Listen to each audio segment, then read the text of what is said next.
Hey traders, standing in front of a storm-tossed, chaotic sea here, thinking about how this applies to the markets. Obviously, the story of Peter walking on water comes to mind.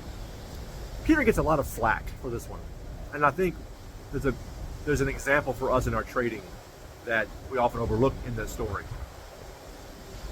We think, oh, Peter took his eyes off of Jesus, put them on the wind and the waves. What never occurred to me till today, looking out at that,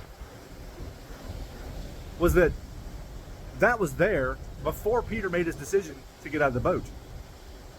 Peter saw the wind and the waves first and decided to step out of the boat anyway onto the wind and the waves and walk towards Jesus.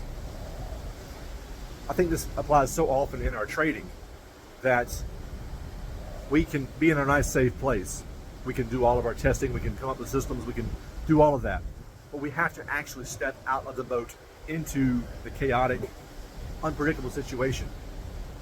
We have to have the courage to take, I used to reference it as the leap of faith until someone corrected me and said, no, it's not a leap of faith, it's a step of obedience. Jesus called him, and he was obedient. He saw wind and waves much higher than this, and decided, yeah, okay, I'll climb out of this boat and walk across those waves towards Jesus because he called me. Those of us who are Christian traders feel called by God to do this thing. But it requires the step of faith to step out of the safe confines of our boat and walk to our ultimate destination, keeping our eyes firmly fixed on Jesus at the end.